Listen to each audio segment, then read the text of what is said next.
Hi everyone, this week we have a special edition of my Smarter Real Estate video series. I am actually on the site of a major disaster that has happened in Houston. This was covered extensively on local news and also national news when it happened on Friday, January 24th. And as you can see, the aftermath continues, and we will see coverage in the next days, weeks, months, perhaps even years following this disaster, and all the lessons that potentially could be learned from it, and of course all the lives that were affected in the most severe ways, and even some not as severe ways.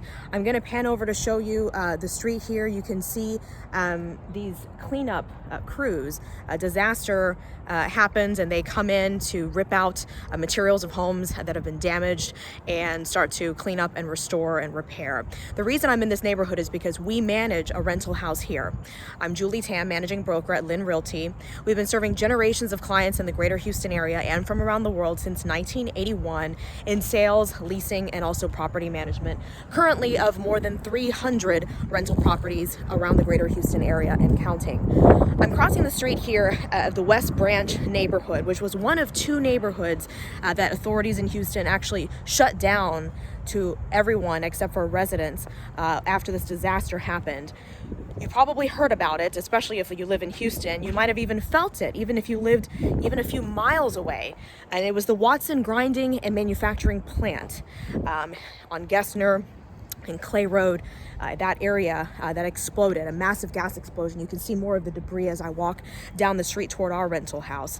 And Watson is just right back there, literally.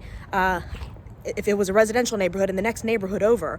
It's in a small area of industrial and commercial businesses. And unfortunately, there were businesses next door that also sustained major damage. You can see more windows of homes boarded up there because glass was shattered.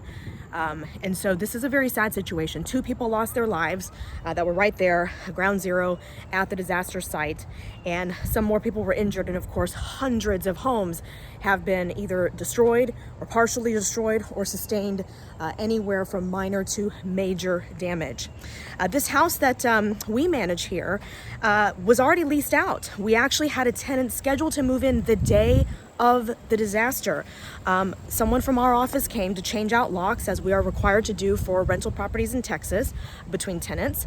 And when he showed up, literally about 1 hour after the explosion happened, which was at 4:30 in the morning approximately, and he came at about 5:30, and he saw people just out and trying to figure out what was going on. He went into the house, saw the damage, and then started to piece things together. And then I had woken up early that morning and was notified, and we had to quickly scramble to let our incoming tenants know, hey, this has happened. You cannot move into the house right away. So unfortunately, those tenants did not want to wait for the house to be restored, not knowing how long that would take. And we understand that. Anyway, we are going to be putting the house back on the market as soon as it's ready again after we make the repairs. So here we are coming up to the house. It's in a cul-de-sac. This house has been extremely popular. Even after this explosion, I am getting leads literally by the dozens per day. It is insane. And so, we had so many hundreds of leads. We had so many showings and open houses and everything. And people really wanted to live here because this is a very convenient neighborhood. It's in Spring Branch. It's in a desirable part of town. And it's got quick access, easy access to I-10 and Beltway 8. It's just one of the hot up and coming areas of Houston. And so it's really unfortunate that this has happened here. I'm at the front of the house, and you can see this garage door is very warped. Okay, so this damage was caused in the explosion. We've got insurance on the case. A structural engineer has come by to do an inspection, so we're going to be beginning repairs soon and hopefully trying to get this house back on the market just as soon as possible. The front door, where we would normally enter the home, we could not lock it because the frame is messed up, so the lock won't latch. So we've had to enter through the back door. So that's what I'm going to do, is go ahead and walk around the back of the house to go in to show you the damage sustained here. And while I do that, I do want to say that, I personally and Lynn Realty as a company are so sorry for what has happened, for the families that were affected negatively, especially the ones who lost their lives.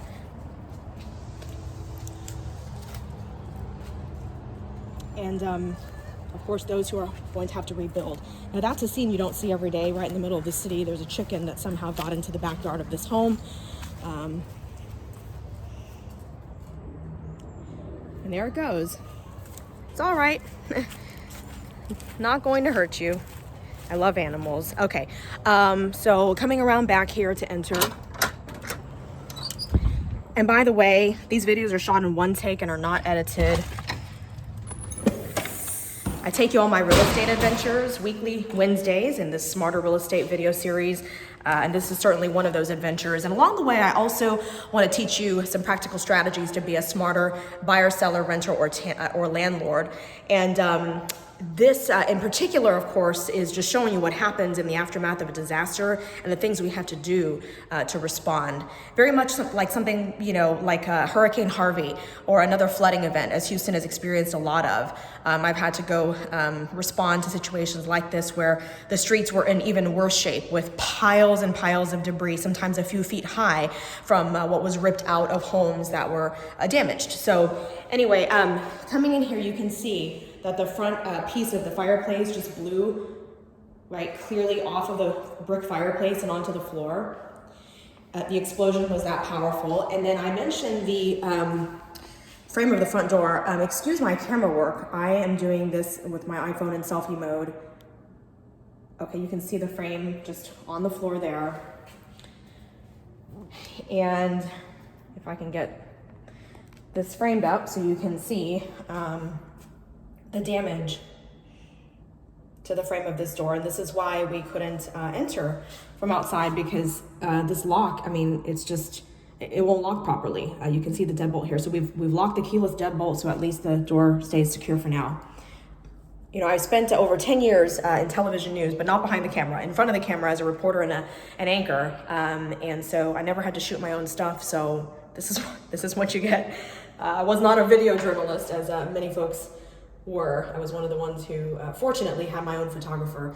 Here's the door frame for the door leading to the garage. You can see a similar situation there.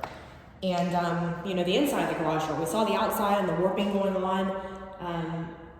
With video, things kind of become a little bit more two-dimensional, so you may have a hard time seeing exactly what's going on and being able to tell what I can see with my eyes in person, but you can see the warping that's going on at the garage door. So this part is bowed in there, so this is all going to have to be repaired and actually probably replaced. Okay, and then over here you can see pieces of a door and other shelves that have flown off. Let's go back into the house. The kitchen is a little bit dangerous right now. Well, let's see if I can even get this door shut. There we go. Because there is broken glass on the floor, and that is due to the front window shattering during the explosion. Okay. So we've got to get that boarded up and, get everything secured. There's a beautiful stainless steel refrigerator in the kitchen. The AC filter in the hallway on the floor, it's blown off. And let's just walk around here. You can see the debris in the hallway on this tile flooring. Something pretty dramatic is going on in the master bedroom, which is that the ceiling is starting to collapse. You can see the ceiling fan up there. We can swing around and see the big crack that's running down the middle of the sheetrock. Okay. So yeah, the sheetrock is coming down, so we'll have to get that replaced as well. So this type of work can take homeowners, if they're not experienced in this type of thing, quite a while to get repaired. For us, because we are experienced and we've dealt with disasters and the post-disaster response, we can get this done hopefully in a matter of a few weeks, and then get this house back on the market and lease it out, because we're continuing to receive leads because our listing is still online, and so everybody's just clamoring to rent this home, which is great, but unfortunately it's not available for those who want to move in right away. For those who are able to wait at least a few weeks, then we can get it done. One little after thought here, or just a final note, is that unfortunately we had just gotten this house a final clean before the new tenants were going to move in. That had just happened the day before, and of course, it's going to have to happen again. A lot of this work that was done, the home was made ready, the painting and everything, some of it will have to be repeated because there is damage now, and so that is quite unfortunate. Anyway, that's it for today. If you have any questions, comments, feedback, or any ideas for future episodes, please don't hesitate to contact me by sending me a message or commenting on Facebook or YouTube. And I hope you will like and subscribe to my videos in both places, and keep watching weekly on Wednesdays for this Smarter Real Estate video series. Thank you so much and have a great week. Bye-bye now.